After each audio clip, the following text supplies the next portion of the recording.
Human values மனித உயர் பண்புகளை மிகவும் வலியுறுத்தி பேசினார். இந்த ஐந்தில் ஒன்று அன்பு. இது ஒன்று தான் அன்பான்னு கேட்டாக்க, மற்ற நாலுமே கூட அன்பையே ஆதாரமாக கொண்டவையாக இருக்கின்றன. ரொம்ப அழகா சுவாமி சொல்வார், முதல்ல சத்தியம். உன்னுடைய வாக்கிலே அன்பு இருந்தால் அது சத்தியம். உன்கிட்ட அன்பு இருக்கும்பொழுது உன்னால பொய் சொல்ல முடியாது. ஆக வாக்கிலே அன்பு இருந்தால் அது சத்தியம்.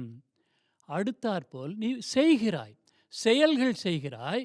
அந்த செயல்களை நீ அன்போடு செய்தால் அது தர்மம். தர்மம் என்றால் ஏதோ தர்மம் குடுக்கிறது, ஏதோ பிச்சைக்காரனுக்கா அப்படி இல்ல. அதாவது நாம் செய்ய வேண்டிய கடமைகளை நாம் செய்வது தர்மம்.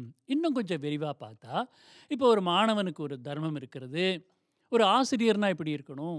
ஒரு குடும்பத்தை நடத்துகிறவன் அவனுக்கு இப்படி தர்மம் இருக்கணும். மனைவிக்கு ஒரு தர்மம் இருக்கிறது. பெற்றோருக்கு ஒரு தர்மம் இருக்கிறது. அப்படியெல்லாம் இருக்கு.